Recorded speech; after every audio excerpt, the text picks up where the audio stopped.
93.5 red FM पे एक कहानी ऐसी भी, प्रवीण के साथ। मृत्यु के बाद का जीवन एक रहस्य बना हुआ है। एक ऐसा रहस्य जिस पर विज्ञान ने भी आज तक किसी प्रकार की रोशनी डालने की कोशिश नहीं करी। क्या होता है मृत्यु के बाद हमारे इस पाक शरीर का, जो मिट्टी में तो मिल जाता है परंतु आत्मा के स्वरूप में वो हवा में यूं ही विलीन होती है।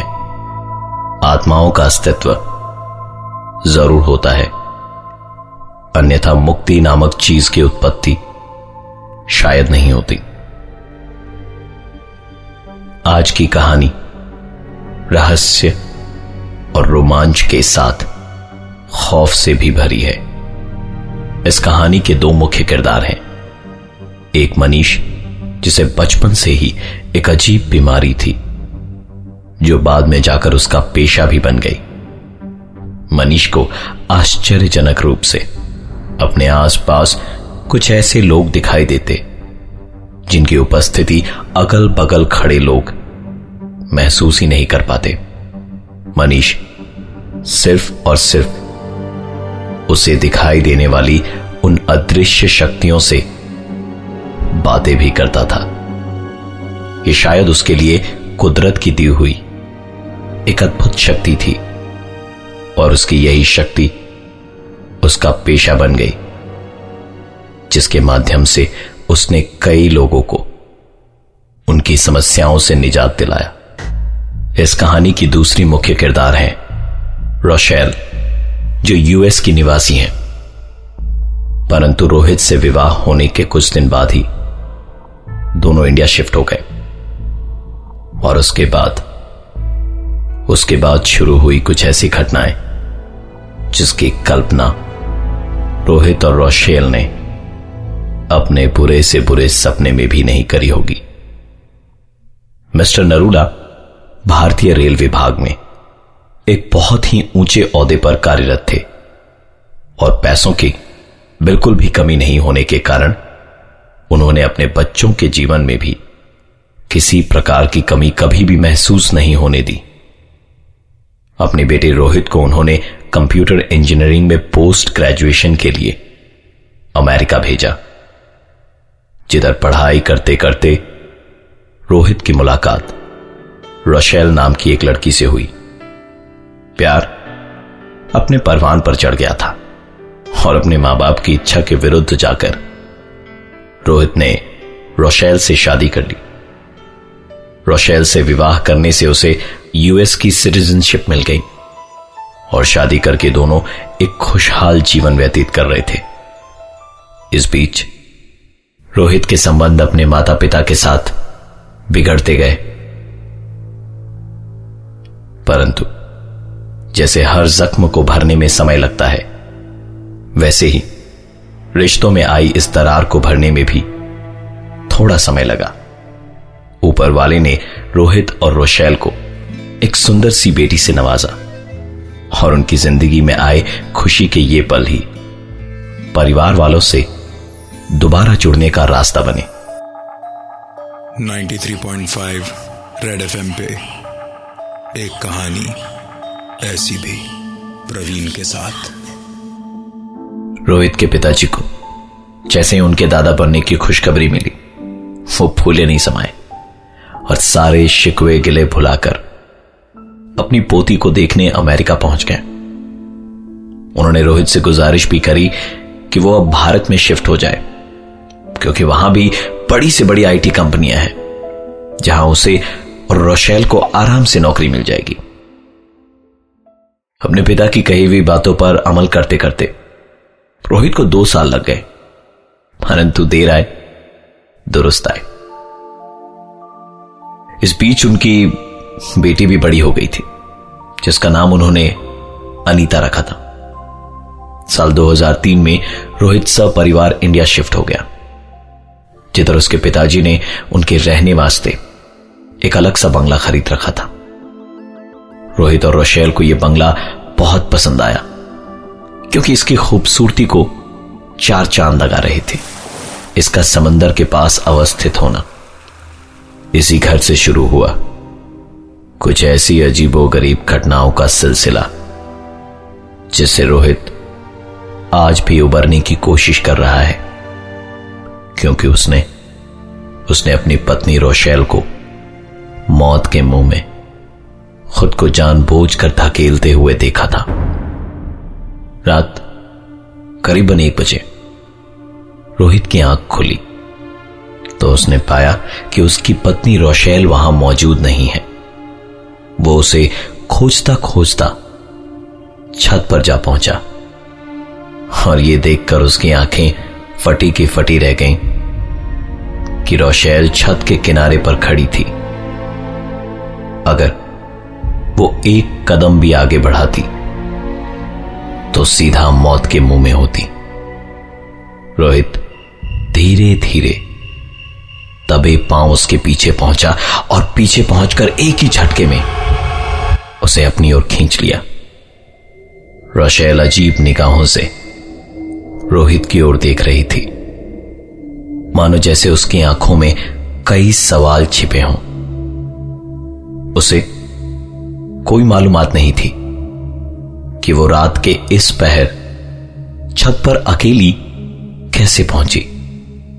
रोशेल को लग रहा था शायद वो कोई सपना देख रही हो, परंतु जो कुछ भी वहां हो रहा था वो एक सच था, ना कि कोई तिलिस्म। रोहित को लगा शायद रोशेल नींद में चलते चलते यहां तक पहुंच गई होगी, परंतु ऐसा था नहीं, क्योंकि रोशेल को नींद में चलने की बीमारी तो थी ही नहीं। कुछ भी याद नहीं था उसे कि वो वहां कैसे पहुंची।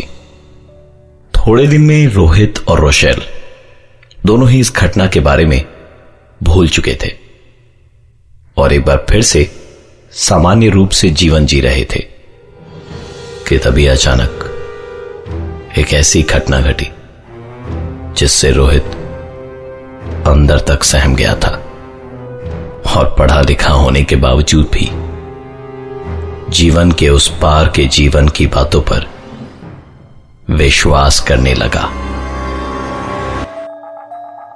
93.5 रेड एफएम पे एक कहानी ऐसी भी, प्रवीण के साथ। रोहित और रोशेल को भारत में शिफ्ट हुए करीबन 2 महीने हो चुके थे। रोहित के पिताजी मिस्टर नरूला ने उन्हें समंदर किनारे एक बंगला उपहार में दिया। एक दिन रात अचानक रोशेल कमरे से गायब थी और खोजने पर वो घर की छत पर एक किनारे पर मिली। रोशेल को खुद मालूम नहीं था कि वो वहां कैसे पहुंची और ना ही रोशेल को नींद में चलने की आदत थी। यह घटना आई गई हो गई, परंतु इस घटना के कुछ दिन बाद और एक घटना घटी जो अविश्वसनीय थी रोहित के लिए। उस दिन रोहित को घर आने में थोड़ी देर हो गई। रात करीबन 1 बजे जब वो घर पहुंचा तो घर का दरवाजा खुला पड़ा था। रोशेल इस तरह की गलती कभी नहीं कर सकती, इसका रोहित को यकीन था। इसलिए रात के इस वक्त घर का दरवाजा खुला होने से उसकी चिंता और भी बढ़ गई। घर के अंदर घुसते ही उसने अपनी पत्नी को आवाज लगाई, परंतु 4-5 बार आवाज लगाने के बाद में भी, बेडरूम की जांच करने के बाद भी रोशेल का कोई अता पता नहीं था। इसी बीच अजीब से सन्नाटे को चीरती हुई उसने अपनी बेटी अनीता की रोने की आवाज सुनी। यह आवाज अनीता के कमरे से आ रही थी। वो दौड़ता हुआ जब कमरे में गया तो भय से उसके पांव कांप रहे थे। अनीता कमरे के एक किनारे में बैठी थी और रोशेल अपने चेहरे पर एक अजीब से मुस्कान और आंखों में क्रोध लिए अनीता को घूरे जा रही थी। पहली बार रोहित ने अपनी पत्नी रोशेल पर हाथ उठाया और अचानक ही सब कुछ मानो सामान्य सा हो गया। रोशेल को कोई होशो हवास नहीं था कि अब से कुछ देर पहले वो अपने ही बच्चे के साथ क्या कर रही थी। पर अनीता, उसे सब कुछ याद था, क्योंकि यह हादसा उसी के साथ हुआ था। अनीता ने रोहित अर्थात अपने पापा को बताया कि वो कमरे में सोई हुई थी। तभी अचानक किसी ने उसे बिस्तर से नीचे धक्का दे दिया और जब अनीता ने अपना होश संभाला तो पाया कि वो कोई और नहीं बल्कि उसकी मां ही है, जो उसे किसी अजीब सी भाषा में गुस्से से कुछ कह रही है। वो कभी रो रही थी और कभी अपने आप हंसने लग रही थी। अनीता ने बताया कि रोशेल अर्थात उसकी मां अपने बाल खोलकर जोर जोर से सर को घुमा रही थी और आज अगर उसके पापा टाइम पे नहीं आते तो शायद अनीता इस दुनिया में नहीं होती।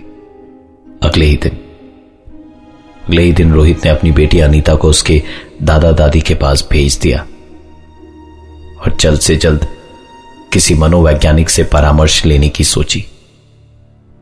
उस दिन रात को जब रोहित की आंख खुली तो एक बार फिर से रोशेल अपने कमरे से गायब थी।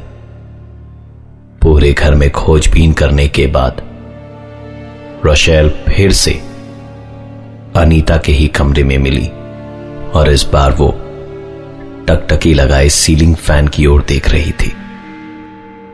रोहित ने जब उसे जोर से झकझोड़ा तो रोशेल ने उसकी तरफ क्रोधित निगाहों से देखते हुए जोर से चिल्लाते हुए उसे उर्दू भाषा में अपशब्द कहने शुरू कर दिए। 93.5 रेड एफएम पे एक कहानी ऐसी भी, प्रवीण के साथ। चिल्लाने के साथ साथ रोशेल चीजें उठाकर उसकी तरफ फेंकी जा रही थी। रोहित ने पूरी हिम्मत जुटाते हुए उस पर काबू पाने की कोशिश की।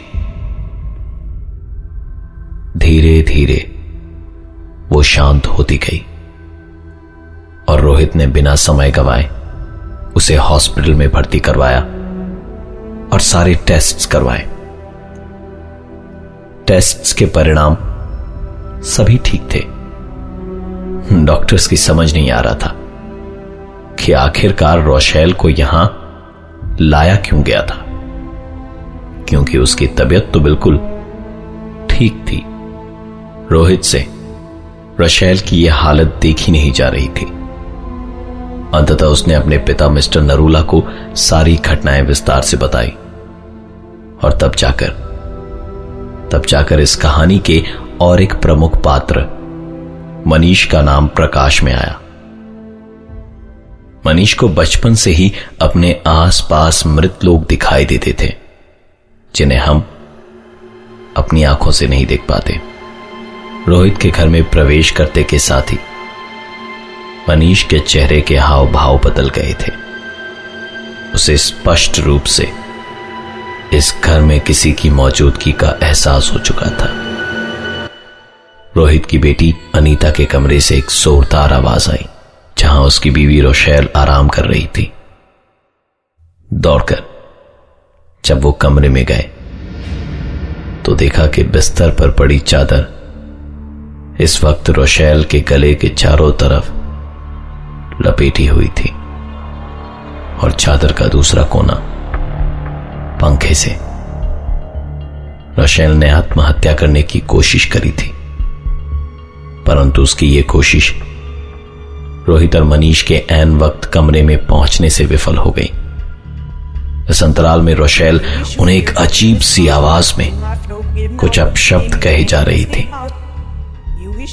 मनीष ने रोशेल का हाथ अपने हाथ में लिया और मंत्रों का उच्चारण करने लगा। शुरुआत में रोशेल धीरे धीरे शांत होती गई,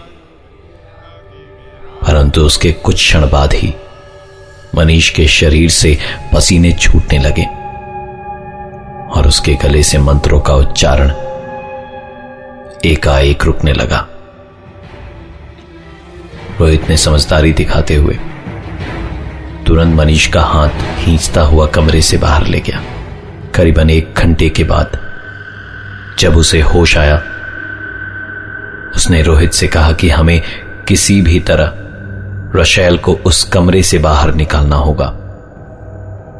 मनीष और रोहित एक बार फिर कमरे के अंदर गए और एक बार फिर शुरू हुआ।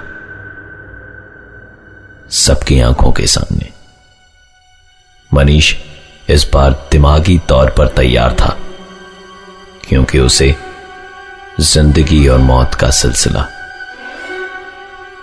उसने सीखी हुई सभी शिक्षा का उपयोग कर उस आत्मा पर काबू पाने की पूरी कोशिश करी और इस बार वो सक्षम भी हुआ।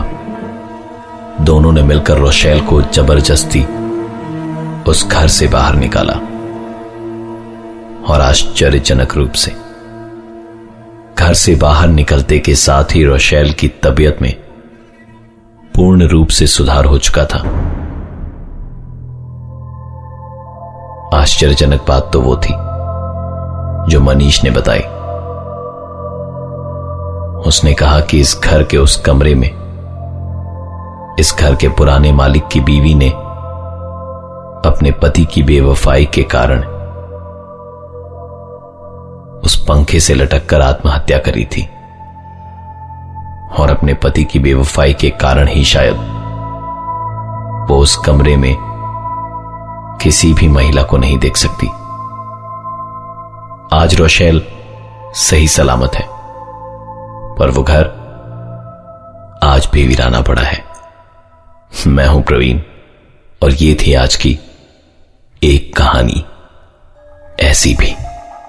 93.5 रेड एफएम पे एक कहानी ऐसी भी, प्रवीण के साथ।